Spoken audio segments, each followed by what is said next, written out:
Olá pessoal, meu nome é Lucas Soares e estamos começando mais uma edição mais que especial do nosso podcast Farofa Cult. Finalmente podemos dizer que estamos livres do Bolsonaro. Lula venceu as eleições de 2022 e está com um comeback marcado para 1º de janeiro de 2023. Agora é só aguardar a nova era de um país que vai voltar a ter um ser humano digno como presidente. Amo, ai, que sabor, que delícia. Parece que foi ontem, né, que a gente estava vivendo o pesadelo de eleger o Bolsonaro, porém estamos agora aí, prestes a uma nova era. Oi, pessoal, Michelle Ezaquiel por aqui. E agora eu digo: o Nordeste fez tudo. Essa região carrega o país nas costas. Carrega o país nas costas.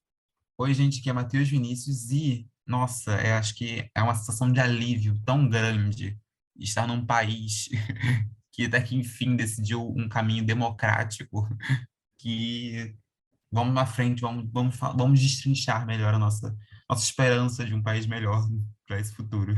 E antes de começar essa edição mais que especial, não esquece de seguir a gente no Instagram, farofacult.pod, e seguir também no reprodutor de áudio que você está ouvindo nesse momento, gente. Isso é super importante, por favor.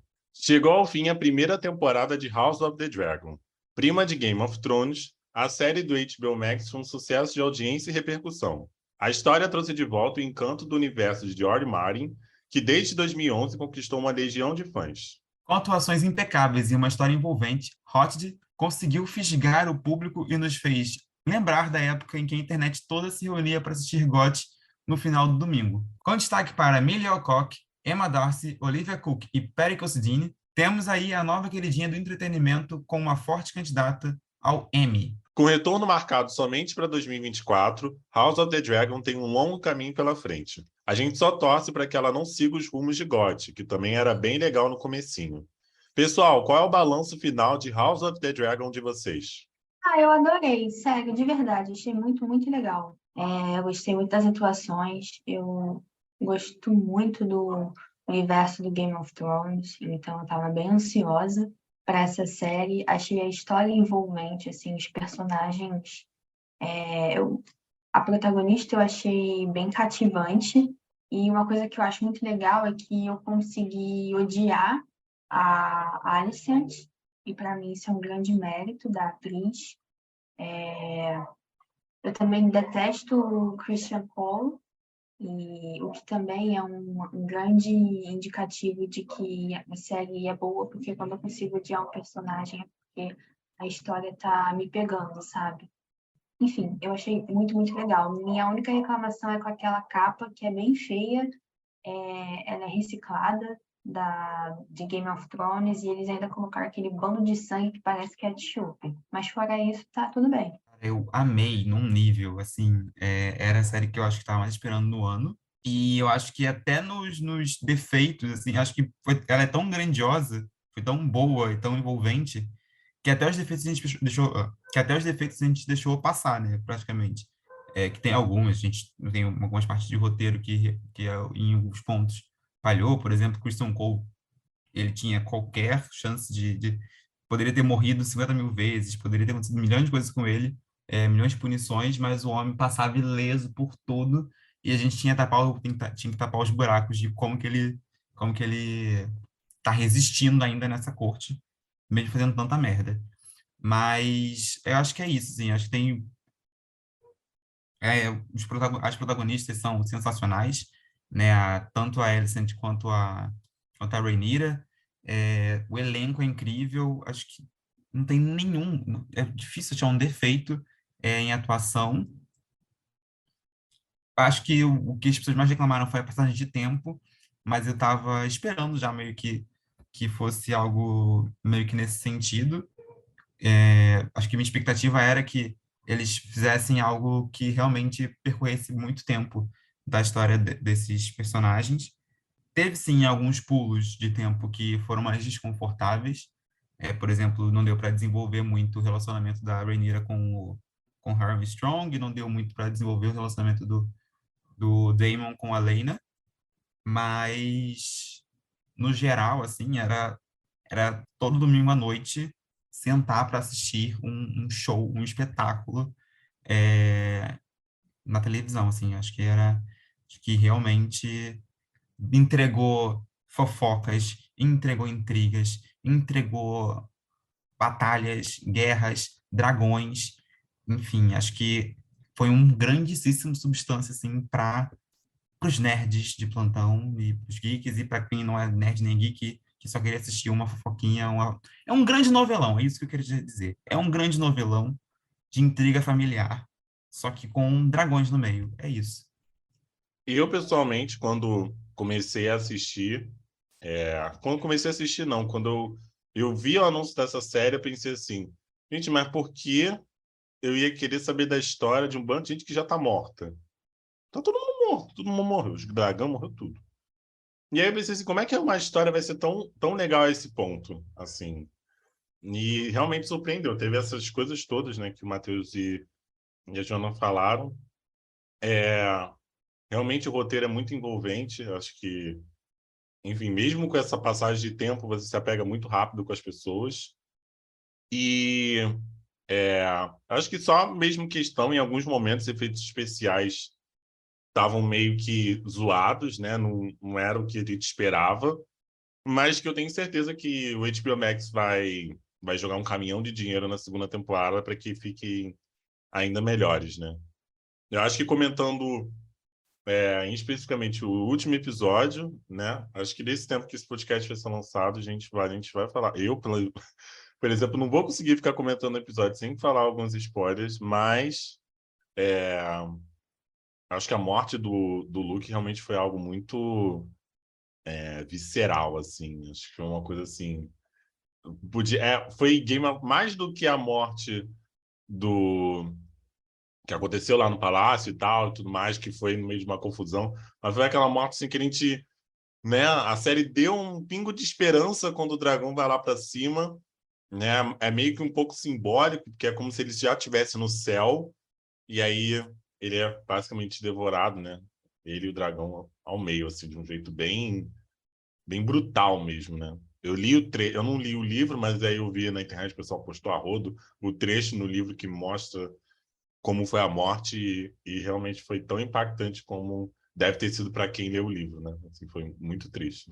Agora que você citou o livro, eu li o livro, e, cara, a série se vale muito dos não ditos do livro, né? E o livro, como é um livro histórico, né? Tem várias versões que vários personagens dão da mesma história. Então, é muito legal ver as decisões tomadas pelos roteiristas, pelos diretores, sobre qual versão ou qual mistura de versões eles iam fazer para construir as cenas que viriam, né? Então, por exemplo, a morte do Laenor, né, que não é uma morte, ou é uma morte, não é uma morte, enfim. Ele ia morrer no livro. No livro ele morre, e aí, teoricamente, quem matou ele foi o Carl, né? Que foge com ele, né? Na série. E aí fica nessa, né? Quem matou ele foi o Daemon.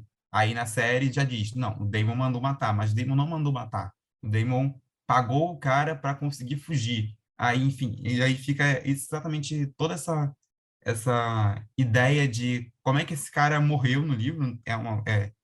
É místico, é meio boato, é só por boato que a gente sabe da morte dele. E aí na série a gente vê que, na verdade, ele não morreu, ele fugiu com o boy dele para Essos, né, pro leste. Então, acho que esse é um dos melhores exemplos que tem, exatamente de como aproveitaram o ar ambíguo do livro para poder construir a série. Mas tem vários outros momentos que a gente não sabe exatamente qual é a versão que você prefere seguir, você escolhe a versão que você melhor acreditar. E por isso é tão interessante a série, assim. Até quem lê o livro não sabe o que vai acontecer na série. E acho que é um dos maiores trunfos que existe. Porque deixa a gente que lê o livro, assim, a gente acha que sabe o que vai acontecer, mas tudo pode acontecer de uma maneira completamente diferente e mesmo assim surpreender a gente.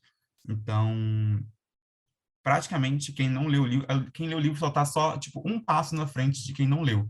mas os autores, os diretores, os roteiristas mudam tudo, podem surpreender a gente do jeito que vai ser descrita as cenas. Acho que também, só para já puxar outro ponto, é, eu acho que é uma série até então mais sensível até do que a série original, né? Eu acho que os momentos de choque e de emoção em Game of Thrones não são tão emocionantes no sentido de deixar a gente é, emocionado mesmo, impactado emocionalmente, né? Sensível ao que está acontecendo. E aí a gente tem o exemplo do capítulo do banquete, que se você não ficou emocionado com aquele capítulo inteiro, realmente eu não sei se você tem humanidade ainda. Mentira. Pode não chorar vendo a série. Mas é muito emocionante ver tudo acontecendo. O Daemon coroando o Viserys naquele momento que deixa a coroa cair. Eu acho que tem todo o filme, o episódio inteiro, ele é muito emocionante e te deixa muito, muito tocado, né, pela série. Então, tem vários momentos assim, né?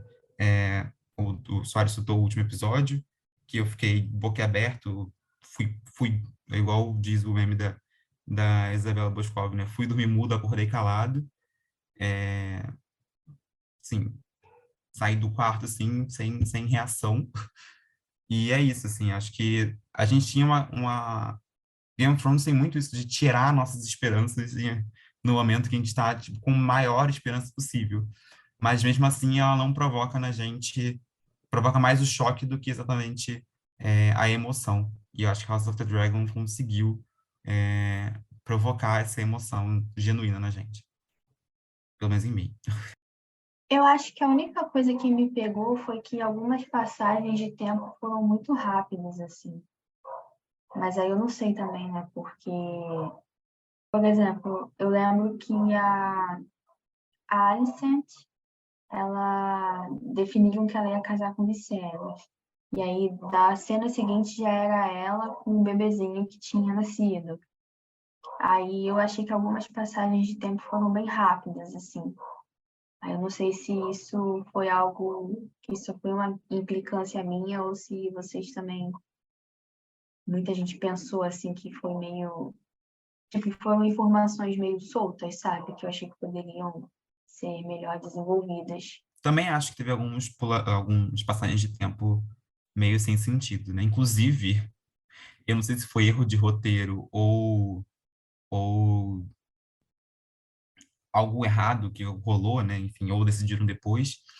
Mas faltou um filho da Alicent, que não apareceu em nenhum momento. E esse filho tá assumido, que já avisaram que ele vai aparecer na segunda temporada. E aí, teoricamente, nasceu naquela passagem de tempo, e ele cresceu, e aí ele foi para longe durante essa passagem de tempo. Então, a gente não tem nenhuma notícia desse filho. Ele aparece na abertura, né? Joana sacaneou a abertura. Eu amei a abertura, mas, enfim. Aparece numa cena de abertura, o sanguinho do filho aparecendo ali. Mas esse filho não é citado. A Alicent tem um filho que ela simplesmente descarta, assim. Eu acho que o único filho que a Alicent gosta realmente é o Aemond. E ela protege a Helena, porque a Helena, tadinha, a menina sofre. Sofre mais que a Joella. Como assim descartou? Como assim? Não, então, ela, teoricamente, né, no livro tem 4 filhos. Ela e o Viserys têm 4 filhos. Além do Aemond, do Aegon e da Helena, tem o Daeron, que teoricamente está lá com os Hightower, lá em Vila Velha. E aí, quando a série vai passando o tempo, teoricamente nasceu um menino ali. Acho que nasceu 3 meninos e depois a Helena. Mas a série esquece dele, né? A gente não lembra que existe um menino. E aí a gente só vê os 3, as fotos promocionais são com os 3 filhos. E aí já avisaram que vai vir o quarto filho na próxima temporada. Já estão escalando já o garoto, enfim. Mas a gente simplesmente não tem, ninguém fala, né? Impossível uma mãe, com a Alicent, né? Esquecer que existe um filho. Então, eu acho que foi um erro de roteiro que as pessoas avisaram, falaram, pelo amor de Deus, tem que falar desse filho. Aí esse filho apareceu depois. Sim, porque nessa parte da história, realmente, o filho não tem muita grandes importâncias, mas no final, mais pro meio e pro final, ele tem importância grande, assim. Inclusive, ele monta um dragão. Mas, e aí, ai, é um spoiler, né? Mas esse filho, ele... Ué, vou meter o moleque assim do nada? Sendo que na primeira temporada ninguém sequer desenvolveu esse garoto? Sempre dá pra colocar personagem, né? Te enfia um personagem, finge que ele sempre existiu e vai. Faz um Nossa, que retcon, segue. incoerente, que incoerente. Achei muito antiprofissional. Não erraram lá em Stranger Things, não erraram a data de nascimento do pobre do Will, tadinho. Outro ponto, só de elogio, né, dessa vez, é que tem mais episódios. Eu acho que até mais da metade dos episódios dessa temporada foram dirigidos por mulheres, né? E é muito importante, né, uma série que fala de mulheres, né, ser dirigido uma maior parte por elas. Então, acho que só um ponto positivo, assim, né? Acho que, não sei se metade ou mais da metade foi dirigido por mulheres. Então, só esse pontinho de elogio. E você consegue refletir isso principalmente em relação a cenas de nudez e de sexo, né? Que elas não são desconfortáveis. Inclusive, é perfeito aquele capítulo, o segundo, o terceiro, sei lá, que é o que É, a pauta principalmente é sexo, né? Que a pauta é sexo do episódio. sim, não, é para você ver, né? Como o olhar de uma mulher é. Ai, gente, a gente é foda, né, Michelle? Tipo assim, você não vê ali uma nudez feminina sendo explorada ou usada como atrativo, né? Na verdade, a gente conta muito no. Quase não tem muita nudez, assim, nessa série, né? É uma coisa bem interessante que eu reparei. Tipo, o sexo ali não é uma narrativa constante. Tem só esse episódio, eu acho. Não lembro muito de sexo em outros episódios, não. Sim, tem mais nesse e tem naquele do velório, que também faz nenhum sentido. Esse é outro erro de roteiro aí, talvez. Um velório, um sexo depois do velório. Mas, da viúva, né, inclusive. Mas, enfim,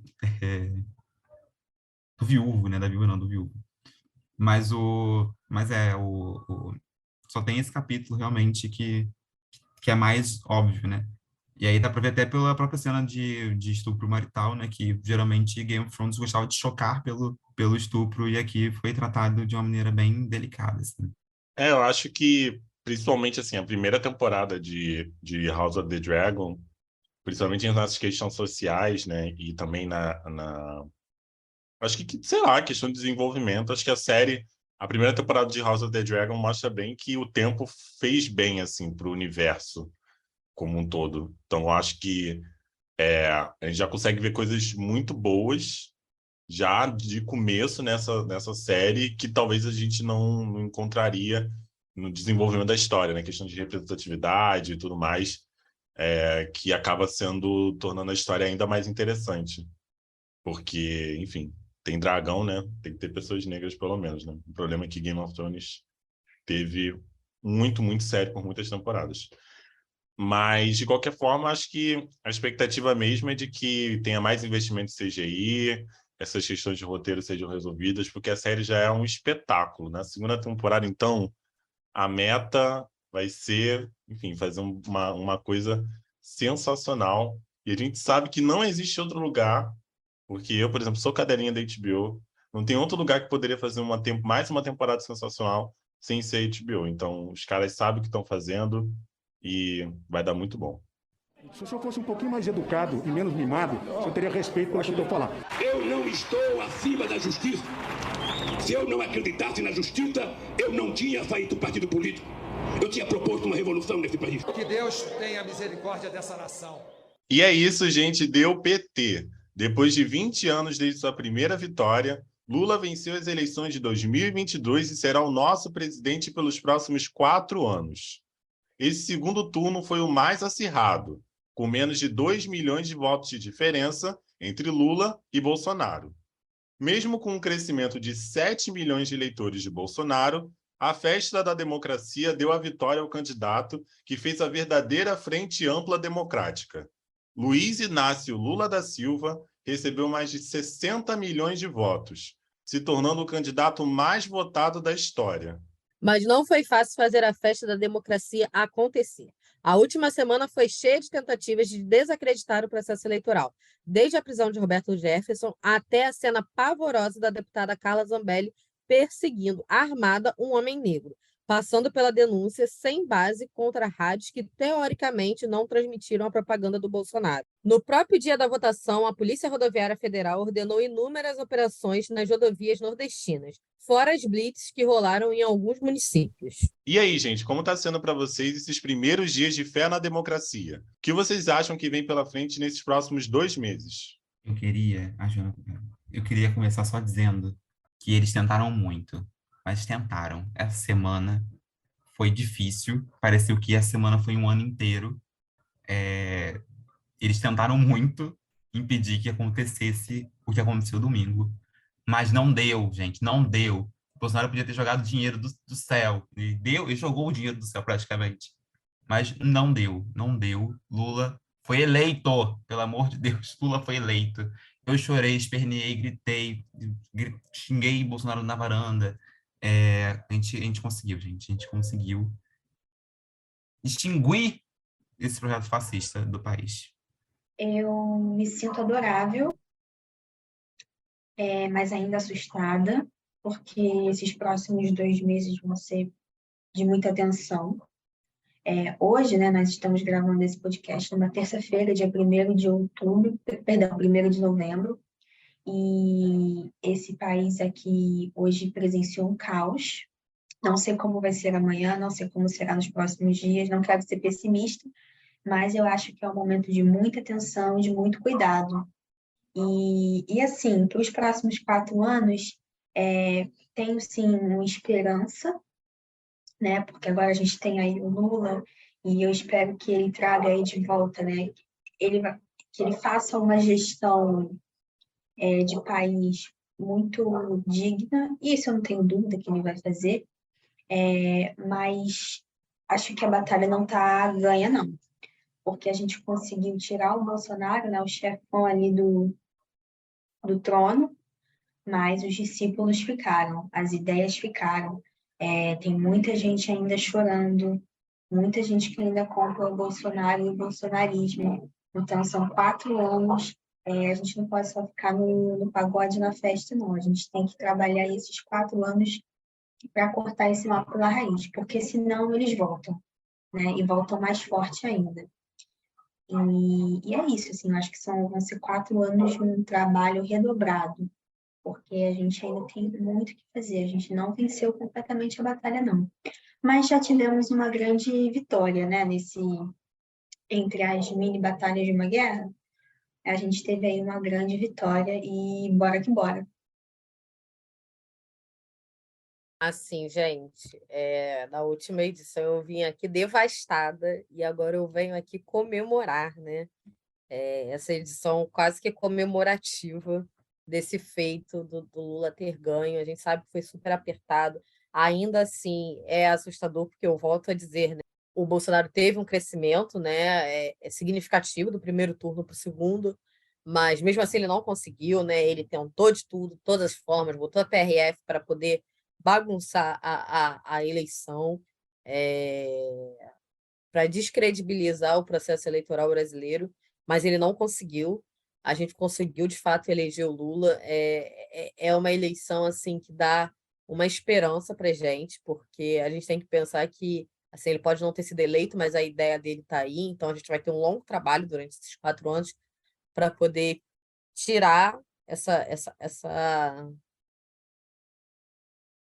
ideia de governo dele que vai se perpetuar aí, né? A gente está vendo as manifestações absurdas rolando, né? Como a Jojo falou, mas assim é de um alívio, sabe? Quando eu ouvi que de fato o Lula tinha sido eleito, sabe quando você fica meio sem ação?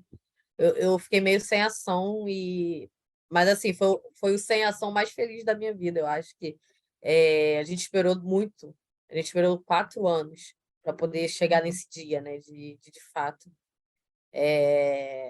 começar a acabar com esse horror que a gente viveu durante esses 4 anos.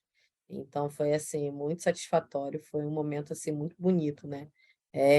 Ver a Avenida Paulista assim, lotada, e você vê que era uma Avenida Paulista lotada de esperança no futuro, né? Então, achei assim, foi sensacional domingo, foi maravilhoso, de verdade. Ainda assim, fico assustada pela divisão que a gente tem no país, ainda fico triste por ter tantos votos nele, por ter crescido, inclusive, né? É, mas tenho esperança que a gente vai conseguir melhorar, que a gente vai conseguir, não sei, mostrar para as pessoas o que é um país sem Bolsonaro, né?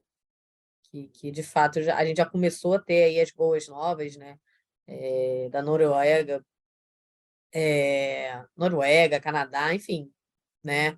Paris, né? Paris, ó, França, vários países já querendo se aproximar do Brasil, né? O que a gente estava ficando isolado no cenário mundial. Então, assim, já é um arzinho de esperança e só tem o quê? 2 dias que o Lula foi eleito. Então, a gente tem fé que no 1º de janeiro as coisas vão começar a caminhar para o Brasil. Por mais que ele esteja fazendo de tudo para que isso não aconteça, né? Com esse discurso ridículo que ele deu agora à tarde, né? Como a Jojo falou, a gente está gravando dia 1º, que todo mundo ficou esperando durante mais de 1 hora para ver o pronunciamento dele, e ele fez um pronunciamento ridículo, ambíguo, que dava a entender que ele estava apoiando essa zona que está sendo feita pelos caminhoneiros, mas nada que a gente já não esteja acostumado vindo dele, né? Acho que só quem chorou em 2018 e temeu por esses 4 anos sabe o alívio real e palpável que foi o resultado da eleição, assim. Acho que só realmente quem tremeu na base em 2018 pode falar precisamente que foi receber a notícia de que o Lula havia sido eleito, assim.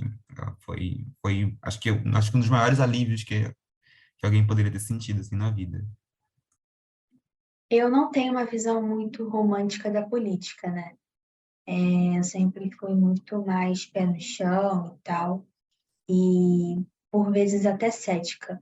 Mas o domingo, assim, nossa, quando eu vi, eu tava na Globo, né? Eu vi o William Bonner ali confirmando. Cara, eu senti uma coisa, assim, um sentimento, e eu nem sou, assim, eu não sou uma petista que fervorosa, né? Porque tem a galera que é militante do PT e tal, mas eu fiquei tão assim, eu senti, sabe, um sentimento de alívio e de esperança, foi uma coisa muito bonita, assim, eu acho que essa eleição, graças a Deus, já com essa vitória, ela trouxe para mim um sentimento muito bonito de entender que eu estou fazendo parte da mudança do país, sabe? De que eu estou lutando pelo país, pelo povo, e que ainda é possível, que ainda há esperança. Eu acho que esse que foi o sentimento que eu mais tive, assim, nesses últimos meses, né? A gente precisa ter esperança. E eu me sentia muito tocada a cada fala do Lula, a cada pronunciamento dele, assim, né? Principalmente aquele que ele deu depois da confirmação da vitória dele, assim, eu me senti muito tocada, muito inspirada, assim, né? E ele tem muito esse poder, né? O Lula, ele é o maior líder político do país, assim, o maior líder da esquerda e, enfim, ele é o maior líder político vivo, provavelmente um dos maiores da história desse país, assim, e me assusta um pouco saber que talvez daqui a 4 anos ele não vai concorrer mais, né? Ele já falou isso. E aí, quem é que vai pegar aí esse legado dele, né? Ou vai construir um novo legado? Porque, como eu venho, sem querer ser pessimista, mas já sendo, bom, nos próximos 4 anos a gente pode acontecer outro 2018.2, sabe? Então, acho que também agora é o Na momento da madeira. esquerda. Vou bater, amigo. Não vou bater agora por causa do... Vai atrapalhar aqui a gravação. Mas é bem isso, assim. Acho que a gente tem também que pegar esses 4 anos para fortalecer uma frente ampla, progressista e e criar novos líderes na política, assim, que realmente queiram mudar esse país e pegar a mão de todo mundo e fazer a gente crescer, sabe, de maneira digna. Mais um adendo. A vitória do Lula foi tão boa que, assim, né, em 2 dias depois da eleição, ele conseguiu calar o Bolsonaro e a família Bolsonaro. Vocês perceberam que eles não falaram nenhuma merda até agora? Isso é um pouco Falaram, né? assustador. Às 4 horas da tarde eles decidiram falar merda. Mas em comparação com o que eles vêm falando nesses últimos anos, mas também, né, não sei, porque esses bichos estão muito quietos. É igual criança que fica quieta, né? Quando criança fica quieta, é certeza que tá fazendo merda. São eles. Eu acho que realmente tem esse risco de volta, mas acho que o momento agora, depois de tanto sofrimento, é mais de comemoração. Foi muito difícil, né? Como vocês já falaram, a questão de teve todo um contexto não muito favorável, né, para essa eleição acontecer. Acho que tem 3 pontos principais. Acho que se a gente for falar do resultado da eleição, vi muita gente falando, meu Deus, o que aconteceu? O Bolsonaro ganhou muitos votos e tudo mais. Para mim foi surpreendente, mas não acho que foi uma coisa assim espetacular, porque acho que é sempre bom deixar claro, o Bolsonaro fez o maior esquema de compra de votos da história do Brasil. Ele usou a máquina pública totalmente para a compra de votos, não teve nada de política pública. A colocar empréstimo consignado para o Auxílio Brasil para liberar dinheiro hoje, sem pensar nada sobre como vai ser para as famílias ter parte da sua renda retirada por causa desse empréstimo, mas era isso, era tudo ou nada, tinha que liberar dinheiro e tinha que ganhar votos. E por causa disso, que eu acho que isso justifica grande parte dessa conversão de votos. Esse mês de outubro todo foi só para jogar dinheiro, independente de como, para quê, do que. O importante era jogar dinheiro e conseguir mais votos, e deu certo, né? Mas por uma diferença ali, né, pelo desempenho que o Lula acabou conseguindo em alguns estados, principalmente no Nordeste, acabou conseguindo compensar esse crescimento do Bolsonaro. Eu acho que o outro ponto, acho que agora já falando desse pós-eleição, é vergonhoso, né, o que a Polícia Rodoviária Federal fez, esse bando de gente criminosa que está aí no meio da estrada, atrapalhando a vida das pessoas, atrapalhando o Brasil. Eu vi, assim, não é querendo atacar nem nada, mas a cobertura que a Record vem fazendo é vergonhosa. Eles tinham que ter vergonha dessa cobertura que eles estão fazendo, chamando de atos. Não, porque são protestos. Não são protestos. Se você duvidar do resultado da eleição, isso daí não é. Não, porque é direito da pessoa de protestar. Você só. Tudo que está dentro da democracia, menos coisas que questionem a própria democracia. Então, assim, teve o resultado, né? Aceita, vai chorar dentro de casa, mas não vai atrapalhar a vida dos outros, não. Porque o que está acontecendo agora é uma palhaçada, as pessoas não estão conseguindo sair de casa, tem vacina que não está conseguindo ser feita, tem gente dependendo de tratamento que não está chegando por causa do caminhão, e esse bando de vagabundo fica interrompendo a estrada. Então, assim, essa galera tem que tomar vergonha nessa cara. Aceita o resultado, vai para casa. E outra coisa é sobre essa questão do Bolsonaro aceitar ou não o resultado. Tipo, foda-se, se ele vai aceitar ou não, o que ele pensa ou não. Agora eu tô cagando e andando. A transição do governo já começou, a Alckmin já vai chefiar isso aí. Os ministros já vão começar a sair o nome. Então, assim, é só a gente aturar mais dois meses esse ex-presidente aí, ver, assim, o quadro dele saindo lá da história do Brasil, né, como presidente, sendo colocado a imagem preto e branco, vai ser muito prazerosa. Provavelmente vou ver esse vídeo umas 10 vezes. E acho que é isso. Acho que nada, assim, as instituições estão funcionando, algumas, né, pelo menos o legislativo, o judiciário. O executivo a gente não pode dizer muito, né, porque a PRF está aí para isso, mas não está fazendo muita coisa, né. Então, acho que é isso. Acho que a perspectiva agora é a gente pensar como vai ser os 4 anos, fortalecimento da esquerda. Acho que o núcleo duro do Bolsonaro, que é aquela galera ali da Mares e tal, que vão ser o que vai ser, enfim, oposição mesmo e tudo mais. Mas eu acho que de resto, enfim, é mais maleável. Então, não sei se eu concordo muito com isso de que não, Lula vai ter que. Lula tá com minoria, Lula não sei o quê. Gente, pelo amor de Deus, muita gente ali faz parte mais do centrão do que da direita, raiz, extrema-direita. Então, assim, nada que uma boa conversa, não faz com que o Lula consiga passar algum projeto de governo. Não, E, pode e o falar. homem sabe conversar, o homem sabe O conversar, homem o homem sabe sabe conversar, fazer gente. política. É É isso. isso aí. 8 anos, ele sabe como fazer isso aí, e ele sabe, mais do que ele ir lá, ele sabe guiar as pessoas para que seja feita a negociação. Então, assim, tô de boa, tô bem tranquilo em relação a isso. Pensando também, principalmente na formação dos ministérios, ele vai botar muita gente de esquerda ali. E lembrando que, se você for pegar, por exemplo, Damares Alves, quem era Damares Alves antes do governo Bolsonaro?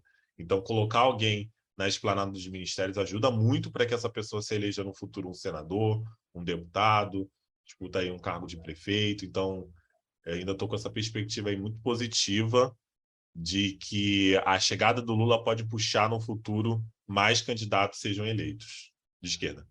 Eu acho que eu concordo com você aí nesse pensamento também, né?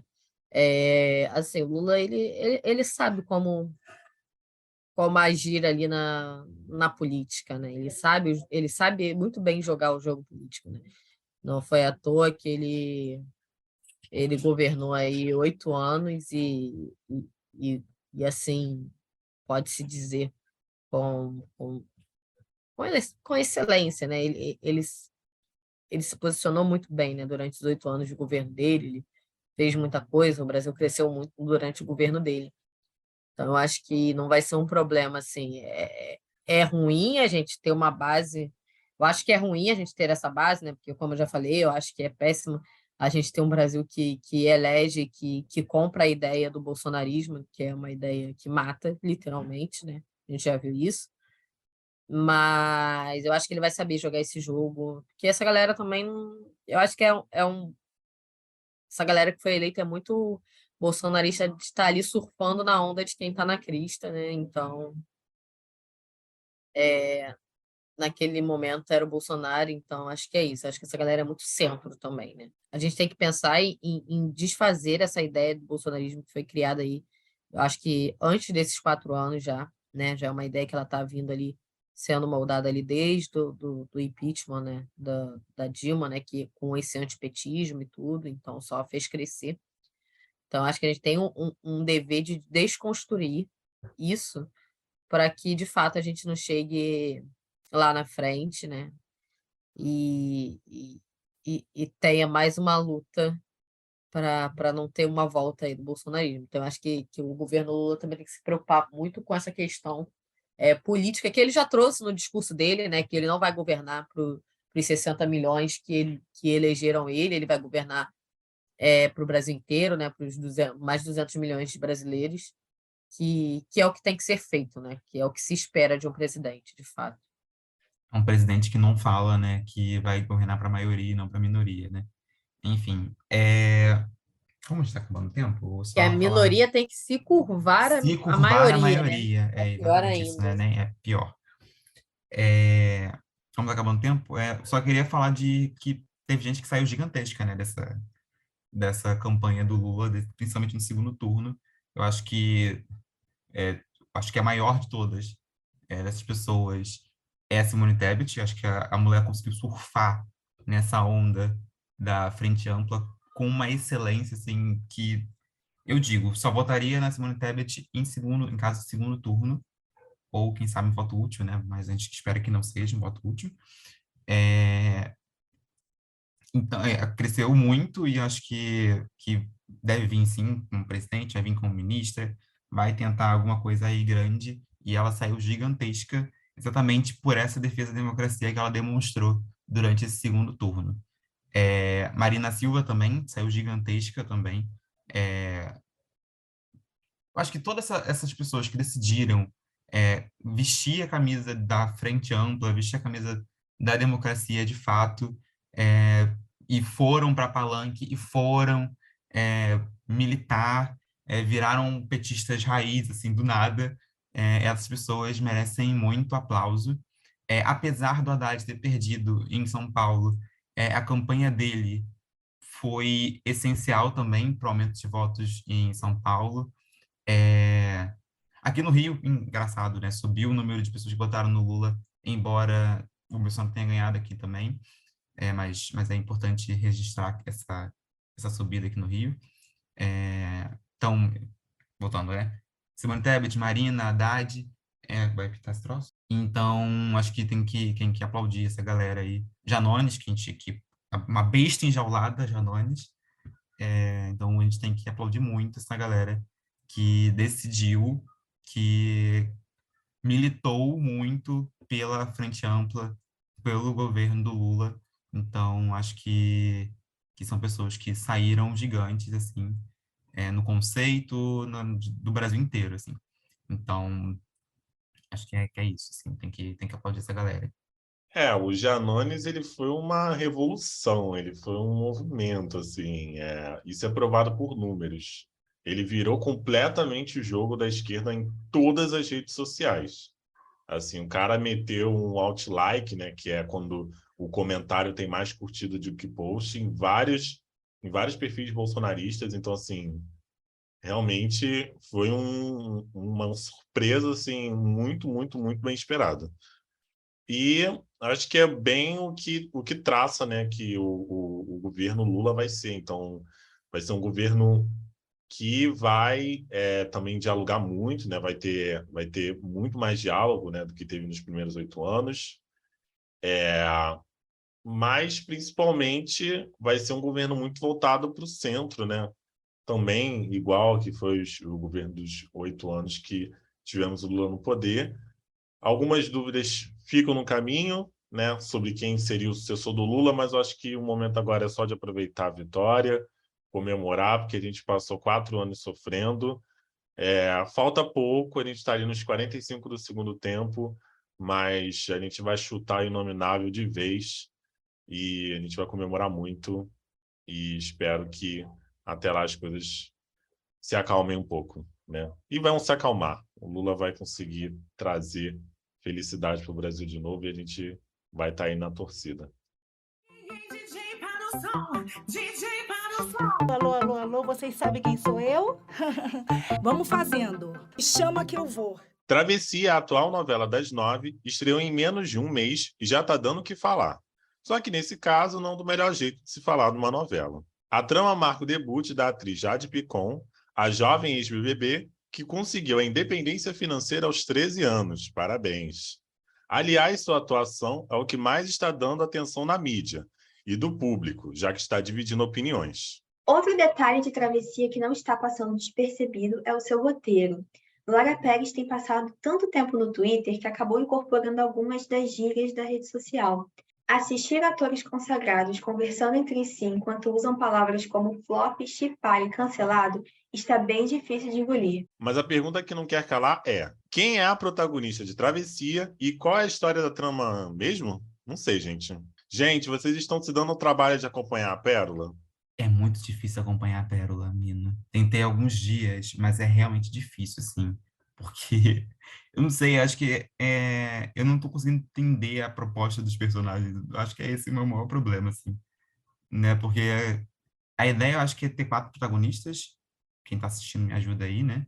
Que é a Lucy Alves, a Jade, o Chay Suede e o Rômulo Estrela. E aí nenhum dos 4 são carismáticos. E só me dá raiva, assim. Às vezes eu ligo para poder pegar, tipo, os últimos minutos, porque vai passar algum programa depois da novela, para poder ver o que vai... Aí pega um pedacinho da novela e falo, gente, mas qual o sentido, assim? Tem uma criança que não tem... que o pai e a mãe sumiram e ninguém, ninguém leva essa criança pro pai ou pra mãe. Assim, a criança largada às traças. Tem já, tipo, Não, concursar agora a flutuante. criança já tá com o pai, já. A criança já tá Não, com o sim, eu pai. vi. Aí ele falou quem é essa moça mandando beijo pra você, pai? É, porque criança, É inclusive, é bem ruinzinha também, né, gente? Meu difícil a Deus do vida, né, céu. gente? Mas eu acho Mas que é é isso, porque gente. É um também roteiro que não vem é de um lugar nenhum pra ambiente. lugar nenhum. Que é mesmo? Então, eu acho, assim, é, é difícil, tá bem difícil. Mas, assim, no geral, eu acho também que a novela ela tá focando muito ali no casal Chay e Jade. E é um casal chato pra porra. Um casal que não tem história. Porque não tem, sabe? Fica aquele papo do pai dela comprando ele, né? Dando tudo que ele quer, lá, lá, lá. Não tem química. Sabe? Não, É um não casal tem que não, química, não é um casal que não chocante. deu química, é um casal que não tem enredo também, não tem história, não tem roteiro, sabe? Tá enjoado. Eu acho que talvez o personagem que poderia ter uma história boa, mas se bem trabalhado, que não é o que está acontecendo, é a personagem da, oh meu Deus, da Lucy Alves. Assim, que eu acho que é um tema importante, sabe? Tipo, falar de como a fake news pode mudar a vida da pessoa, etc e tal. Eu acho que era um gancho bom,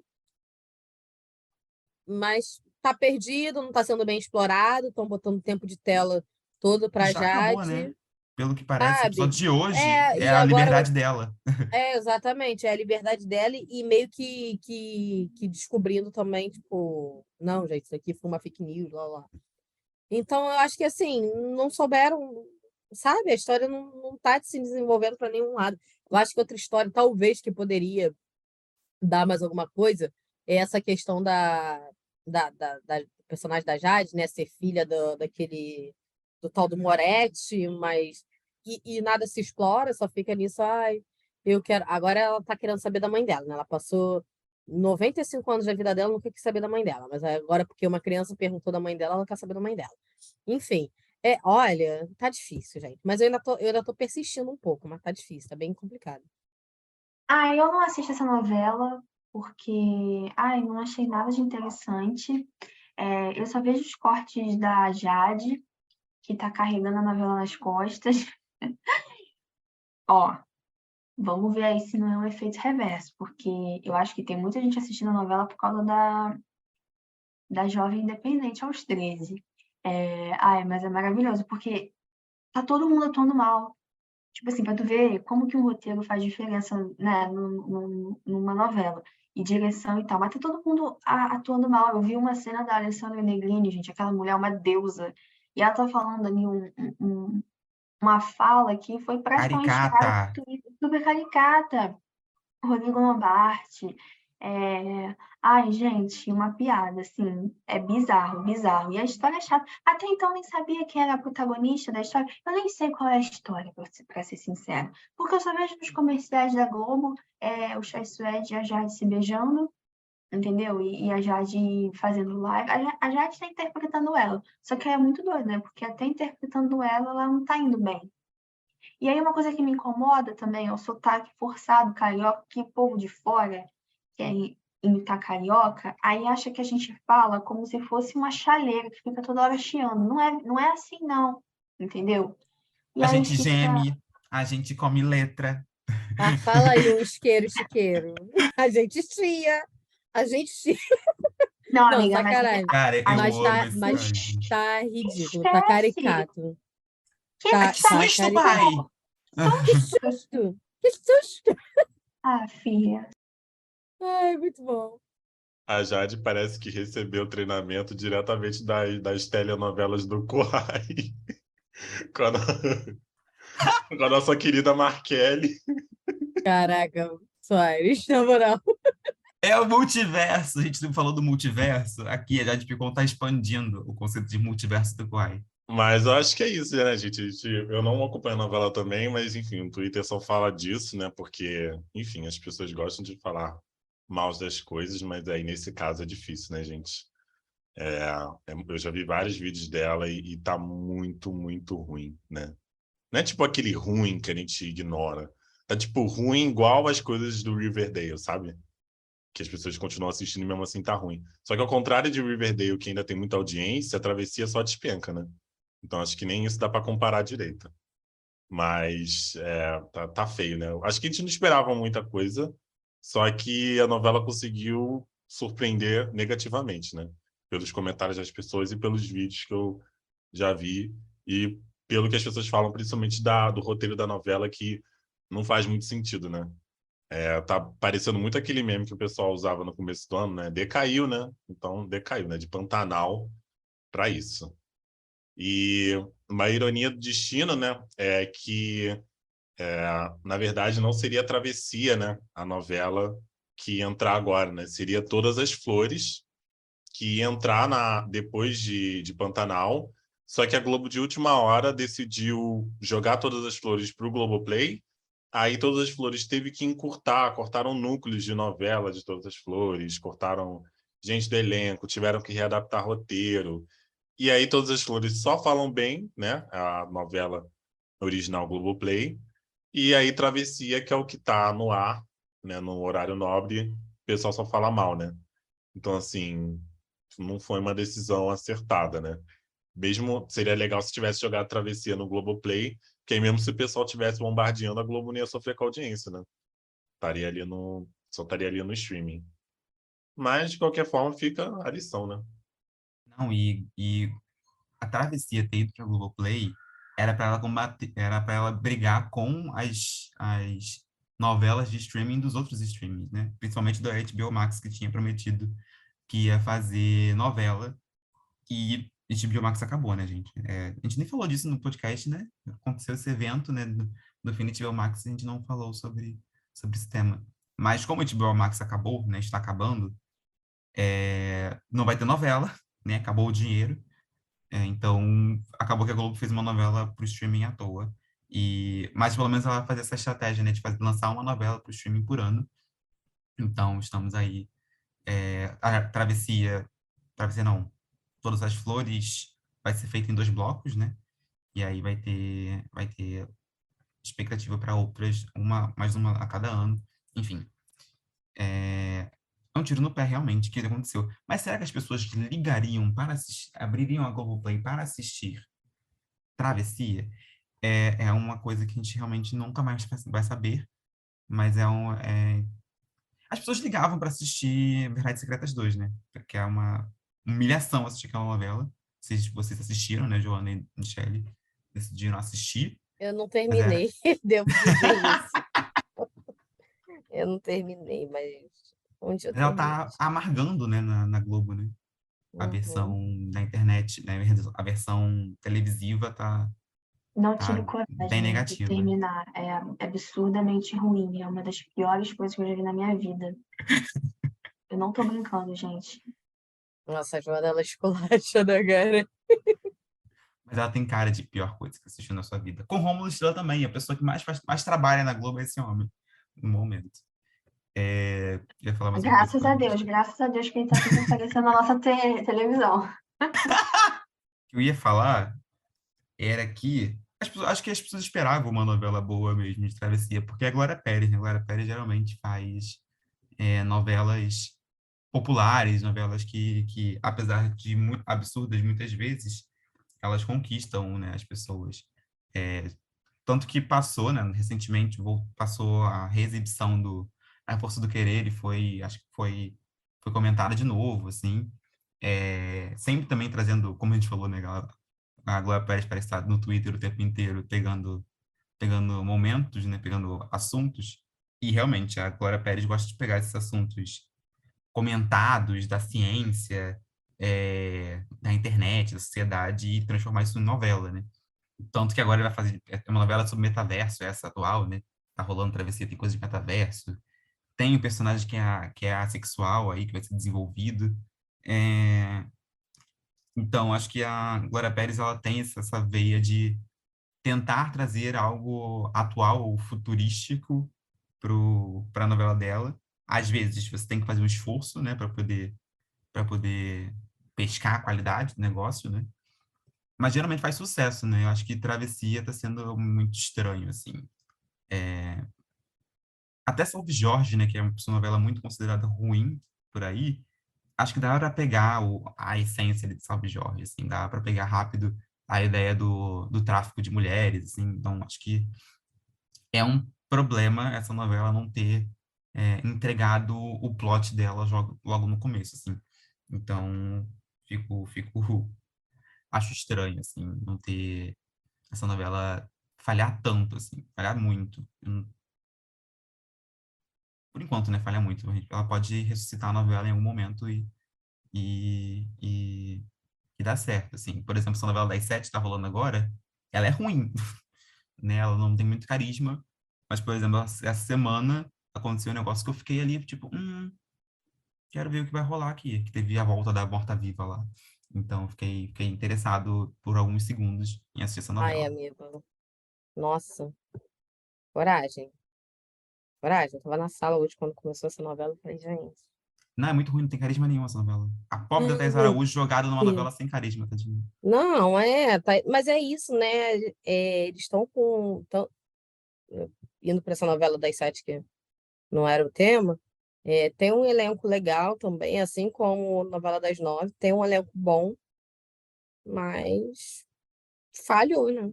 Mas a gente tem esperança. Eu tenho esperança de que Travessia consiga ali dar uma reviravolta, dar uma melhorada, assim.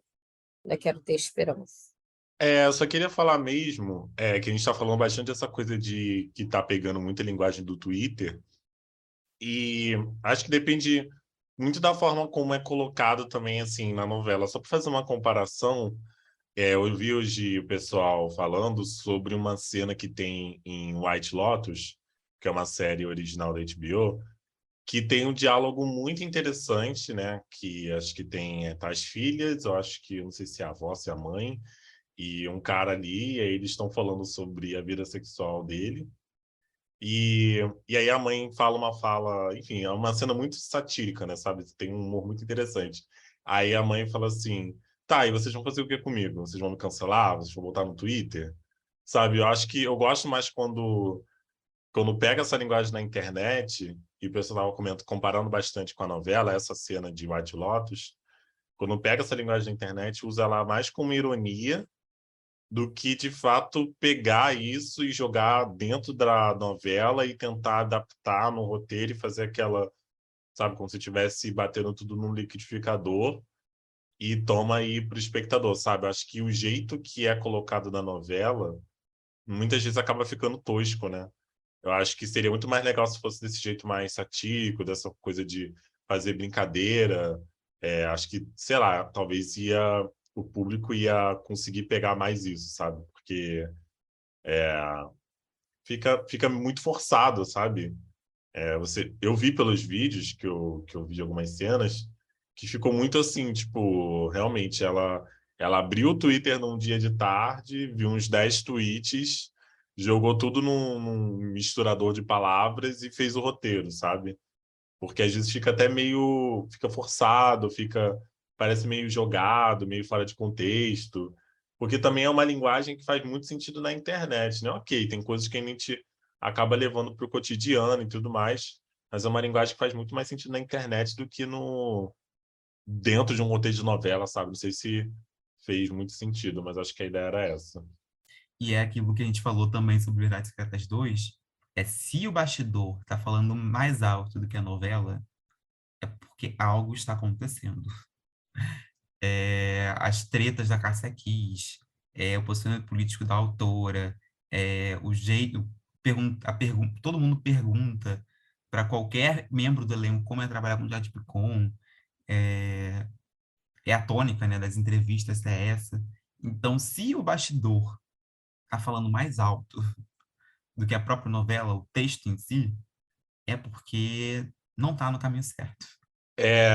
E realmente, quando os bastidores, quando coisas que não têm nada a ver com a história da novela chamam mais atenção do que de fato a novela, é porque, na verdade, está tudo muito chato e a gente está tentando achar algum motivo de achar aquilo ali interessante, né?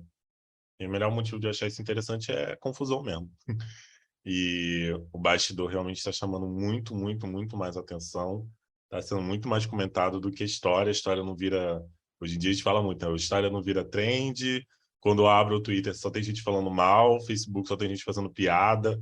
No meu grupo de cinema, uma galera fez vários posts alternativos trocando a palavra travessia com acaba logo, ninguém aguenta mais, sei lá, botando a palavra preguiça bem grande. Então, a novela não está se encaminhando muito bem, a Globo já viu isso, pelo que parece a Globo está planejando talvez encurtar a novela, e é isso, né? Às vezes a Globo obviamente vai tentar salvar a novela, mas às vezes o melhor caminho mesmo é acabar com esse sofrimento da raiz, né? E é isso, meus amores, encerramos aqui essa edição maravilhosa do podcast, não poderia ser melhor. Espero que vocês tenham gostado. Sigam a gente no Instagram, farofacult.pod.